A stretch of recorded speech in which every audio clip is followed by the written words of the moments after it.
الشیطان اللعین الرجیم بسم اللہ الرحمن الرحیم الحمدللہ رب العالمین وصلی اللہ علی سید المرسلین وعلی آلہ الطیبین الطاہرین اما بعد۔ معارف مہدویت کے سلسلے میں آج جس بحث کی طرف اشارہ کرنا ہے وہ ایک عظیم بحث ہے کہ آخر امام کو غیبت ہوئی تو کیوں ہوئی، غیبت کی وجہ کیا ہے، غیبت کی علت کیا ہے۔ اس لیے کہ امامت کو ہمیشہ سامنے سے رہنا چاہیے، حق بھی یہی ہے۔ کوئی نہ کوئی عظیم وجہ، عظیم علت رہی ہوگی جس کی وجہ سے، جس کی بنا پر امام کو غیبت میں جانا پڑا۔ تو سب سے پہلی بات تو یہ کہ اگر غیبت کی علت تامہ تلاش کرنی ہے، اصل ریزن، اصل وجہ تلاش کرنی ہے، تو وہ وجہ تو تبھی کھلے گی جب امام تشریف لائیں گے۔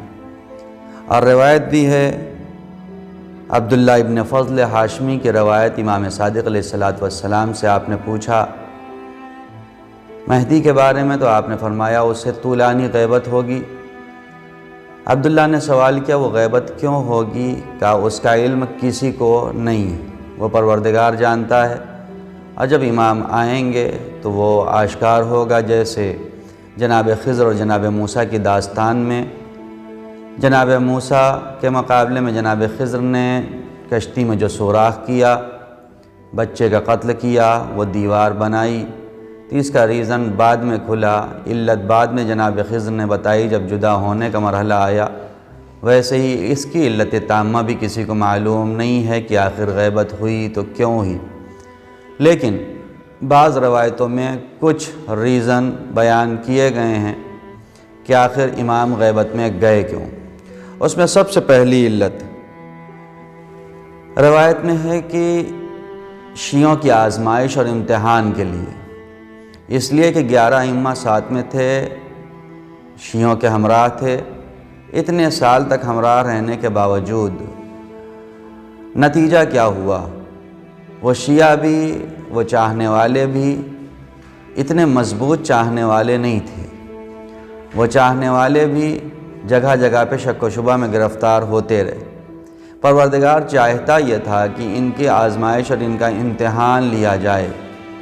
تو پہلی علت جو روایت میں بیان ہوئی ہے کہ شیعوں کی آزمائش کے لیے، امتحان کے لیے امام غیبت میں گئے، تاکہ جو خراب چاہنے والے ہیں، جو صرف زبانی چاہنے والے ہیں، انہیں حقیقی چاہنے والوں سے جدا کیا جا سکے۔ اور اسی لیے روایت معصوم ہے کہ وہ تب آئے گا جب تم غربال ہو جاؤ گے۔ غربال یعنی جیسے ہمارے یہاں ریت ہوتی ہے، جب مزدور اسے وسیلے کے ذریعے سے چھانتا ہے اور اس میں سے خراب چیزیں نکل جاتی ہیں، اچھی چیزیں باقی رہتی ہیں، ویسے ہی غربال کیا جائے گا، یعنی چھان دیا جائے گا ہمیں۔ تغربلو ثم تغربلو ثم تغربلو، ہمیں چھانا جائے گا، اتنا چھانا جائے گا کہ ہم میں کچھ لوگ کہیں گے امام ہے ہی نہیں، کچھ لوگ کہیں گے کہ ہمیں بیوقوف بنایا ہے، وہ پردہ غیب میں ہے۔ دھیرے دھیرے کر کے جتنے کمزور سست عقیدے والے ہیں سب ختم ہو جائیں گے، یہاں تک کہ وہی محفوظ رہیں گے، وہی باقی بچیں گے جو مضبوط عقیدے والے ہوں گے۔ پہلی علت امتحان۔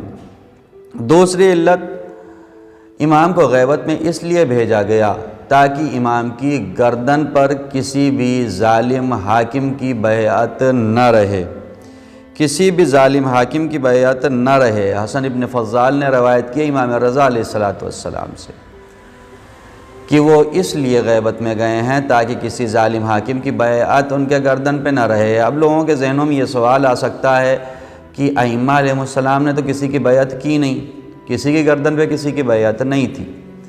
بیعت دو طرح کی ہوتی، ایک تو یہ کہ ہاتھ پہ ہاتھ رکھ کے بیعت کرنا، دل سے اقرار کرنا۔ ایک یہ ہوتا ہے کہ معصوم 11 ائمہ جو تھے انہوں نے ہر مرحلے پر اپنے سامنے جو ظالم حاکم تھا اسے یہ یقین دہانی کرائی تھی کہ ہم تمہارے خلاف قیام نہیں کریں گے۔ یہ ہاتھ پہ ہاتھ رکھ کے بیعت نہیں ہوئی، لیکن یہ یقین دلایا تھا ہم تمہارے خلاف قیام نہیں کریں گے۔ امام علی نے خاموشی کی زندگی گزاری اس یقین دلانے کے ساتھ کہ ہم تمہارے خلاف قیام نہیں کریں گے۔ امام حسن نے جب صلح کیا معاویہ کے خلاف پھر قیام نہیں کیا۔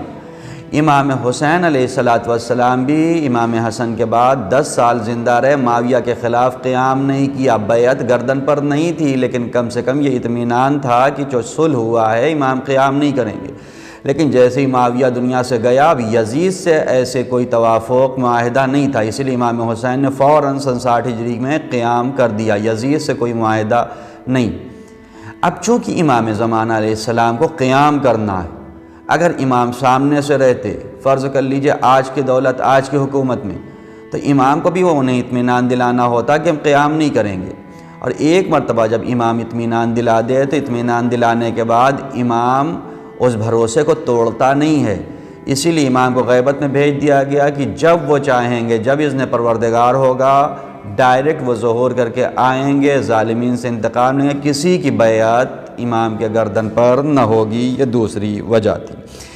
تیسری علت بھی بیان کی گئی ہے، وہ علت ہے روایتوں میں ہے خوف، قتل ہونے کا خوف۔ امام ڈرتا نہیں، لیکن امام کی جان خود اس کے لیے اہم نہیں ہے، کل کائنات کے لیے اہم ہے۔ اس لیے وہ جو خوف بھی بیان ہوا وہ اپنے لیے خوف نہیں، وہ ہدایت کا خوف، وہ پبلک، وہ عوام کو ہدایت پہنچانے کا ڈر کہ اگر امام چلے جائیں گے تو پھر یہ ہدایت کیسے ہوگی۔ اور اسی لیے امام کو پروردگار نے غیبت میں رکھا تاکہ دشمن کے گزند سے، دشمن کے ضرر سے محفوظ رہیں، اور امام پردہ غیب میں بڑے اطمینان سے رہیں گے، کوئی بھی ان کو ضرر نہیں پہنچا سکتا۔ ایسے ہی امام نے جو جملہ کہا، جناب موسیٰ نے جس آیت کی تلاوت کی تھی اور قرآن کریم میں خائف یترقب، جناب موسیٰ مصر سے بھاگے، ڈر کے بھاگے۔ امام حسین جب مدینہ سے نکلے تب بھی آپ نے اس کی تلاوت کی، اور امام زمان علیہ السلام کے سلسلے میں بھی یہی آیت ہے کہ وہ دشمنوں کے گزن سے محفوظ رہنے کے لیے پروردگار نے آپ کو غیبت دی۔ یہ غیبت کی وہ علتیں ہیں جو بعض روایتوں میں وارد ہوئی ہیں، لیکن اصل علت تبھی کھلے گی جب امام پردہ غیب سے ہمارے سامنے آئیں گے۔ والسلام علیکم ورحمۃ اللہ وبرکاتہ۔